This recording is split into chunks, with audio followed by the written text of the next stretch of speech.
What's up, everybody? Leader Manny here, back in with another Spider-Man figure review. Today's figure review is the Marvel Legends Spider-Man Agent Venom. As you all know, I'm a big fan of Venom, and I've always been wanting to get an Agent Venom in the Marvel Legends way, in figure form, but they had one earlier on, which was on an older mold, so this one is brand spanking new from the looks of it. As you all know, I reviewed the Chameleon, which was by far one of the worst figures ever, for 2025 that is. But now I'm going to be reviewing Agent Venom, and I'm not sure if I'm going to be reviewing the Unlimited Spider-Man or Spider-Man Unlimited. You know, who knows, maybe later on. But without further ado, enough yapping, let's get straight into it, shall we? So getting in on the figure's accessories, he comes with 3 pairs of interchangeable hands that are a complete set, so thankfully we're not skipping out on any hands, and I am glad to say that they are a brand new sculpt, because these are one of the few Venom hands whereas the white patch is actually sculpted.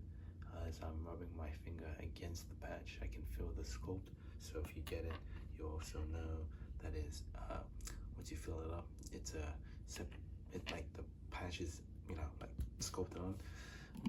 I cannot say the same for the hands that it comes packaged on with, which is the gun holding hands. And as for the guns, they are laser guns, which are pretty much just repaints of the Chameleon guns, which or it could be vice versa. The Chameleon could be using repainted versions of these guns, because the Chameleon figure was awful, and I'll still stand by it.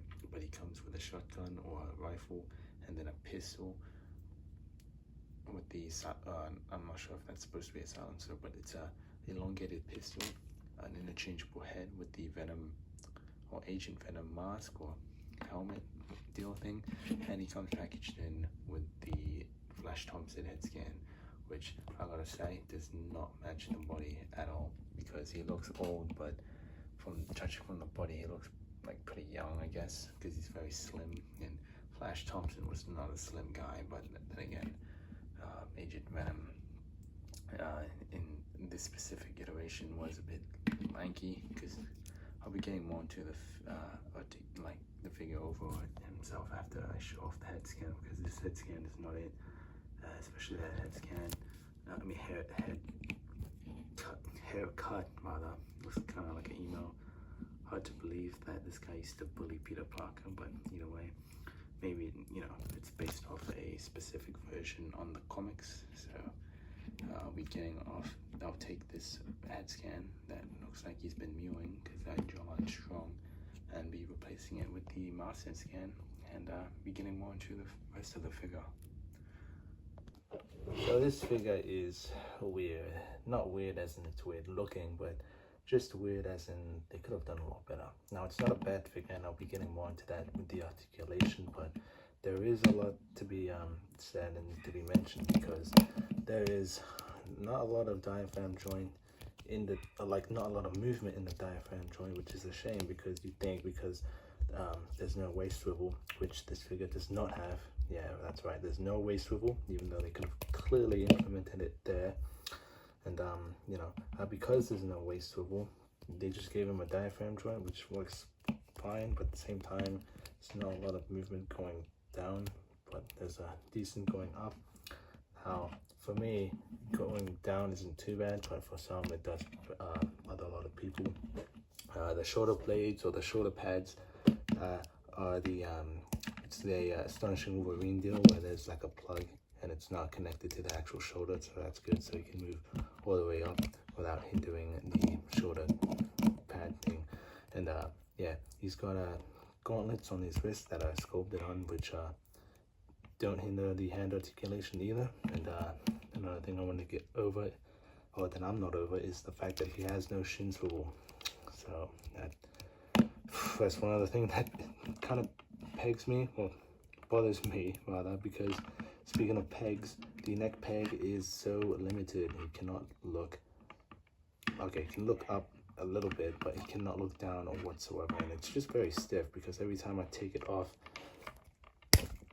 sometimes the peg will be stuck in the head scan, And I don't know why I didn't do it now. I was expecting it to be in the head scan, because when I was taking off this Flash Thompson head scan off of it, the peg was actually stuck on the hole on the head, and then this would have been empty. But as you can see, it's a dumb ball joint, which isn't a bad choice, but at the same time, don't know why it's implemented so weird. But you can move all the way around, which is fine.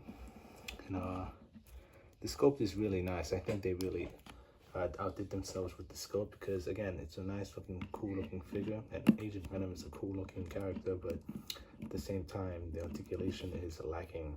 And I see a lot of people complaining that you're better off just getting the Rebeltech version, but the thing is, Rebeltech is very, very expensive for me, at least.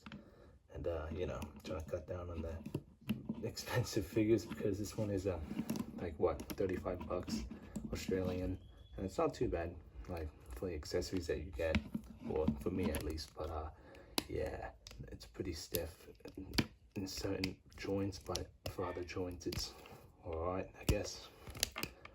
And yeah, I'll be getting more into the articulation, since there's not a lot left to talk about. As you know, the black and he is just a fully blacked out character with the white spider symbol, which is very clean. It's the premium white paint that doesn't chip off when you scratch it, so it's really good. But aside from that, we'll be getting more into the articulation after I remove the gun right now. So he has a ankle rocker that's barely there, but it is there.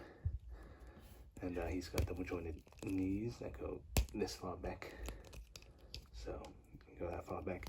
He's got a thigh swivel that can turn all the way around, can kick that far up, that far down, can do the splits. No waist swivel, but he has a diaphragm joint that can go that far forward, that far back, side to side, and can tilt all the way around. Has a arm swivel that can go all the way around, and arms can go this far up. And he's got double jointed elbows, a bicep swivel, and a wrist swivel and hinge. And I already mentioned the dumbbell joint, or dumbbell joint in the head that can go look that far up and look far that can look that far down and side to side. So yeah. And getting into some Venom comparisons first, here he is with the Mac Gargan Custom Venom, or my Mac Gargan Custom Venom. Here he is with the Marvel Legends 2018 Sony movie Venom. Here he is with the jaw-slashing Toy Biz Venom. Here he is with the King of Black winged Venom. Here he is with the cell shaded Venom. Here he is with the not the Marvel Legends, the Spider-Man 3 movie Venom. Here he is with the Todd McFarlane Venom, my favorite Venom. Here he is with the Renew Your Vows Spider-Man. Here he is with the Gameverse PS5 Spider-Man. Here he is with the animated series Spider-Man. Here he is with the Ben Reilly Spider-Man. Here he is with the retro carded 2022 Black Suit Symbiote Spider-Man. Here he is with the animated series VHS Black Suit Symbiote Spider-Man. Here he is with the Superior Spider-Man. Here he is with the Secret Wars Black Suit Spider-Man. Here he is with the Six-Armed Spider-Man. Here he is with the Scarlet Spider-Man. Here he is with the Ultimate Miles Morales Spider-Man. Here he is with the PlayStation 4 Gameverse Miles Morales Spider-Man. Here he is with the Jessica Drew Spider-Woman. Here he is with another gunslinger, the Spider-Man Noir, well, a black and white Spider-Man. Here he is with Daredevil. Here he is with the Absolute Carnage. Here he is with the VHS animated series Carnage. Here he is with the retro carded Spider-Man from 2024. Here he is with the movie Carnage. Here he is with the Hobgoblin. And here he is with the Green Goblin. It's all around a very, very mixed figure. You know, there's a lot of mixed opinions on this figure, myself included. I mean, actually, I like it, but there are some stuff that it definitely needs improving on, especially in the articulation. But it's my first ever Agent Venom figure, so I can't really complain on that. But I do like it, and I would recommend buying it if you do find it. I definitely would not pay retail price, like scammer price for this, or like scalper price. Like, do not buy it online. Just buy it if you see it in person, because if you miss out on it, well, they'll definitely reuse it for maybe a repaint, or I don't know. They'll probably do something with it. I mean, it's, you know, it's Agent Venom. I feel like people would buy figures of that character since it's a pretty popular character, to be honest. And that's the only reason why I got this figure, because it was the cheapest and most easily accessible one to buy. But either way, thank you guys so much for watching this video and review. Please subscribe to my channel, and I will see you on the next one, and bye bye.